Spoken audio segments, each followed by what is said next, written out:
윤 가리고 김웅이라는 말을 아십니까? 검찰 조직을 이용해 사적 보복을 위한 정치 공작을 행한 윤석열 게이트는 매일 새로운 사실이 드러나는데도 국민의힘 관련자들의 처참한 해명 수준으로 시민들의 조롱거리가 되고 있습니다. 어제 한 말을 오늘 바꾸고 아침에 한 해명이 저녁에 반박되고 있는 상황입니다.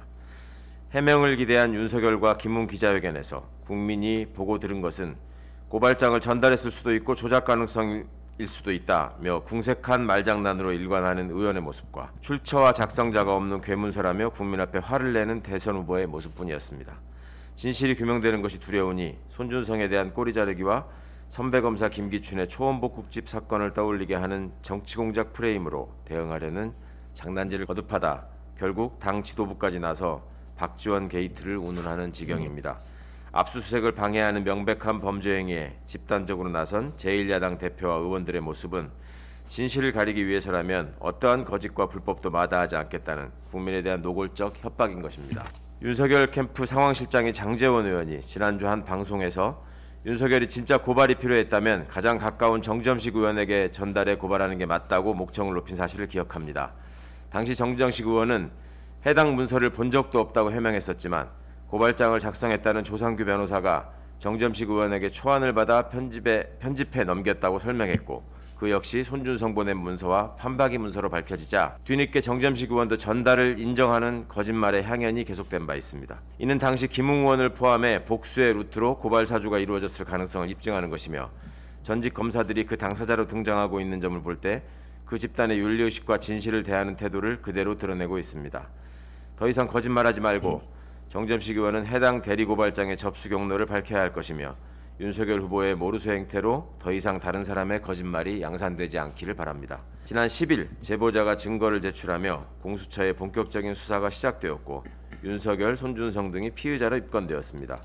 국민의힘 현역 의원 28명까지 투입된 공무집행 방해는 도무지 공당으로서 취할 태도가 아니었습니다. 자기 당 내부에서 벌인 일을 정치공작이라고 호통치는 후보도 한심하지만 당대표가 당과는 상관없는 일이라 발뺌하다 관련자들의 확인이 있었음에도 관련된 사실에 대한 진상규명은커녕 뭉개기로 일관하려는 것입니다. 본인들의 입맛대로 흘러가지 않는 상황 모두를 불법이니 공작이니 우기는 추태는 선거공작을 거듭했던 과거 국민의힘 전신 정당의 본질과 민낯이 지금도 전혀 바뀌지 않았다는 점을 그대로 드러내는 것이라 아니할 수 없습니다. 사법기관과 제보자에 대한 겁박과 모욕, 국민 우롱도 정도껏 해야 합니다. 당사자 및 관련자 모두 조사를 통해 신속히 밝혀달라더니 압수수색 방해로도 모자라 공수처장 등을 고발하며 겁박하는 행태는 진정 수준 낮은 부조리극에 해당합니다. 조국 장관 사건 수사 과정에서 보였던 저들의 패악에 비추어 도저히 용납할 수 없는 적반하장이자 민주주의와 법치주의를 훼손하는 위헌적 행태입니다. 그간의 행태에 비추어 기대하기 어렵지만 지금이라도 국민께 당장 사과하고 자성해야 마땅한 일입니다. 그간 윤석열과 국민의힘이 보인 태도는 무작정 부인하다 증거가 나오면 나 몰라라 하고 설득력 없는 주장을 반복하다 메신저를 공격하더니 아무런 맥락 없이 그저 정치 공작이라고 얼굴 붉히며 악을 쓰는 수준에 그치고 있습니다. 언필칭 국민을 개돼지로 하는 게 아니라면 도무지 있을 수 없는 일입니다. 차곡차곡 쌓은 거짓으로 결국 엄중한 심판을 받을 것입니다. 지금이라도 정신 차리기를 권합니다. 국민의힘은 책임 있는 위치에 있는 당대표나 의혹을 받고 있는 당사자들 누구도 지난 일주일간 어떠한 사실관계의 표명도 하지 않았습니다. 국기문란이자 제2의 국정농단 사태로 보이는 심각한 상황에서 국민의 60%가량이 국정조사가 필요한 사안이라고 답한 점을 보면 국민의힘이 말할 수 있는 거짓은 이제 많지 않아 보입니다. 윤석열을 제외한 나머지 후보들이 단 한 톨이라도 민주주의를 생각하고 있다면 단호하게 진실을 밝히라 요구해야 마땅할 것입니다.